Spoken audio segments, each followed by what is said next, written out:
तो जय हिंद दोस्तों, कैसे हो आप। तो आज हम बात करेंगे एसएससी सीएचएसएल 2026। जी हाँ दोस्तों, एसएससी सीएचएसएल 2026 का शॉर्ट नोटिफिकेशन आ चुका है। तो आइए बात करते हैं स्टाफ सिलेक्शन कमीशन यानी एसएससी, जो कि विभिन्न केंद्रीय मंत्रालयों, विभागों और कार्यालयों में ग्रुप सी यानी जी हाँ दोस्तों ग्रुप सी के पदों पर भर्ती के लिए combined higher secondary level CHSL 2026 का नोटिफिकेशन जारी करता है, जो कि अभी शॉर्ट नोटिफिकेशन आ गया। अब सिर्फ नोटिफिकेशन की वेट है। तो उससे पहले दोस्तों, अगर हमारे चैनल पर नए हैं तो चैनल को लाइक करना ना भूलिएगा। दोस्तों, हम इस वीडियो में जानेंगे कि इसका एलिजिबिलिटी क्राइटेरिया क्या होता है, कौन कौन इस फॉर्म को भर सकते हैं।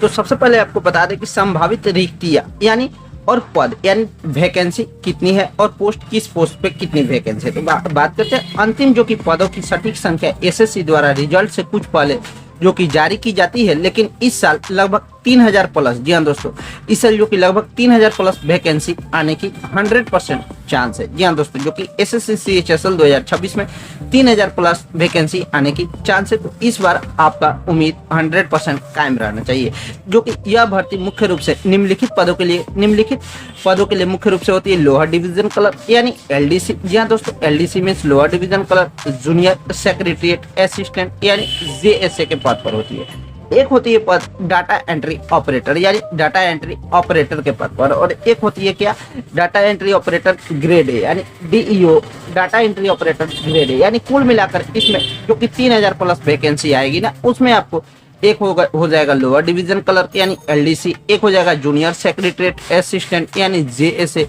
और एक होता है डाटा एंट्री ऑपरेटर यानी डीईओ, ये सब पोस्ट पे आएगा। और एक होता है data entry operator grade A. जी दोस्तों, डाटा एंट्री ऑपरेटर और data entry operator grade A, जो कि डायरेक्ट आपको भारत सरकार में नौकरी करने की मौका मिलेगी। तो अब ये बात करते हैं महत्वपूर्ण तिथियां, जो कि महत्वपूर्ण तिथि के यानी इंपॉर्टेंट डेट्स जो कि अभी संभावित में है। तो नोटिफिकेशन और ऑनलाइन आवेदन की शुरुआत मई या जून, जो कि अब बीत चुका है, तो जुलाई में हमको लगता है नोटिफिकेशन, जो कि 100% चांस है आज जैसे 10 दिन 5 दिन के अंदर जुलाई में आपको नोटिफिकेशन आएगा ही आएगा। अब वही बढ़ते हैं आगे नेक्स्ट पॉइंट पे। वहीं बात करते हैं आवेदन करने की अंतिम तिथि। तो आवेदन करने की अंतिम तिथि जिस दिन अगर इस महीना में फॉर्म आएगा उससे 1 महीना तक आवेदन रहता है, यानी अगर जुलाई में होगा तो अगस्त तक आवेदन करने की अंतिम तिथि होगी। वहीं बात करते हैं टायर 1 परीक्षा कब तक होने वाली है, यानी सीबीटी, जो कि कंप्यूटर बेस्ड टेस्ट एग्जाम होता है, जो कि आपको अक्टूबर महीना में होने की चांस है। जी हाँ दोस्तों, अक्टूबर नवंबर या अगस्त सितंबर में भी होने की चांस है। वहीं बात की जाए टायर 2 परीक्षा, तो टायर 2 परीक्षा टायर 1 रिजल्ट के बाद घोषित की जाएगी। जी हाँ दोस्तों, टायर 2 परीक्षा जो कि टायर 1 के रिजल्ट के बाद घोषित की जाएगी। अब ये बात करते हैं, जो कि पहले ही हमने आपको वीडियो में पहले ही बताया था कि कौन कौन से इस पोस्ट को भर सकते हैं। तो पहले बात करते हैं एलिजिबिलिटी क्राइटेरिया यानी पात्रता मापदंड क्या होगी। तो एलिजिबिलिटी क्राइटेरिया शैक्षणिक योग्यता यानी एजुकेशनल क्वालिफिकेशन। तो बात करते हैं जो कि डाटा एंट्री यानी डीसी, एलडीसी यानी लोअर डिवीजन क्लर्क, जेएसए यानी जूनियर सेक्रेटरिएट असिस्टेंट, और सामान्य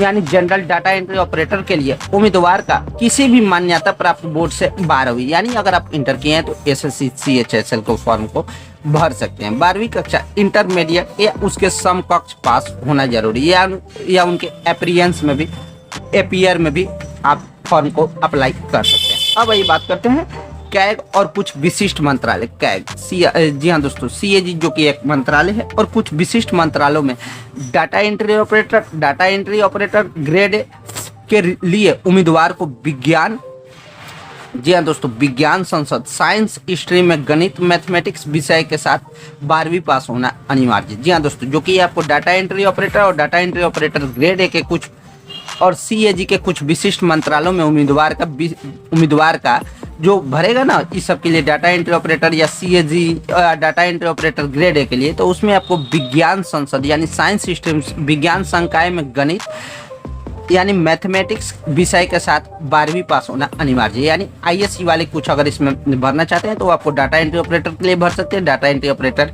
ग्रेड ए के लिए भर सकते हैं, और सीएजी के लिए। अब आइए बढ़ते आगे नेक्स्ट पॉइंट पे।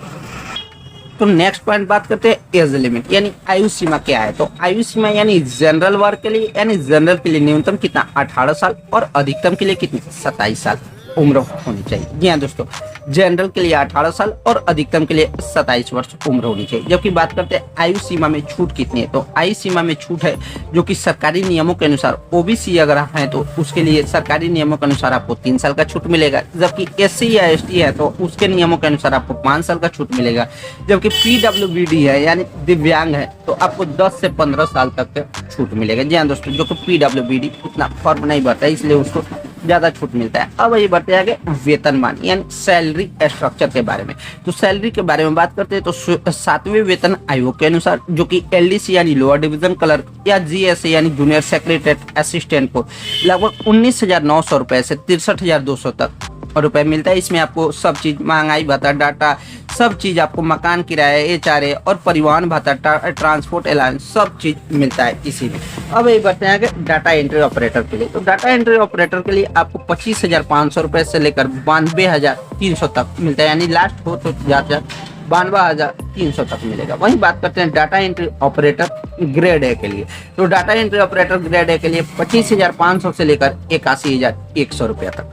वहीं इस सब में साथ में क्या क्या मिलेगा, तो आपको महंगाई भत्ता यानी डियरनेस अलाउंस, मकान किराया भत्ता यानी हाउस रेंट अलाउंस और परिवहन भत्ता यानी ट्रांसपोर्ट अलाउंस भी मिलता है। अब ये बात करते हैं चयन प्रक्रिया और चयन पैटर्न और प्रक्रिया परीक्षा का पैटर्न, जो कि ये अगर आप समझ गए तो समझिए आपका एसएससी सीएचएसएल में 50% आपका कंप्लीट हुआ और 50% आपको सिलेबस से कंप्लीट करना है। तो बात करते हैं यह जो परीक्षा है ना एसएससी सीएचएसएल का, ये आपको 2 मुख्य चरणों यानी टायर 1 और टायर 2 में आयोजित की जाती है। अब ये बढ़ते आगे नेक्स्ट कॉन्सेप्ट पे, जो कि आपको टायर 1 है ना जो केवल क्वालिफाइंग नेचर है। जी हाँ दोस्तों, इसमें सिर्फ आप क्वालिफाइंग कर सकते हैं, यानी टायर 1 का मार्क्स आपको नहीं जुटेगा, टायर 2 के मार्क्स से आप निकल सकते हैं। तो ये कंप्यूटर आधारित यानी सीबीटी परीक्षा होती है जिसमें 100 ऑब्जेक्टिव प्रश्न होते हैं, जिसमें कुल 200 अंक के होते हैं। 100 ऑब्जेक्टिव प्रश्न कुल कितने 200 मार्क्स के होंगे। इसे हल करने के लिए 1 घंटा का समय मिलता है। जी हाँ दोस्तों,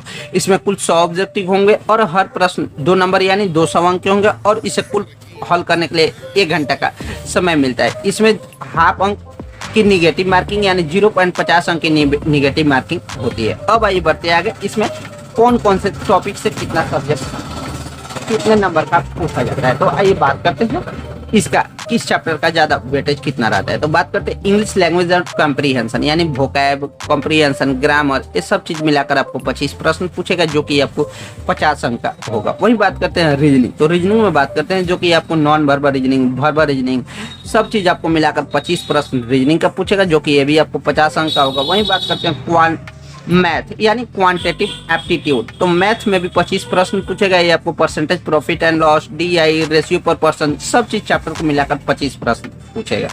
एक और बात बता दें दोस्तों कि एसएससी सीएचएसएल में एडवांस मैथ का पोर्शन काफी कम रहता है, इसलिए आप एडवांस मैथ छुइएगा ही नहीं एसएससी सीएचएसएल को तैयारी करने के लिए।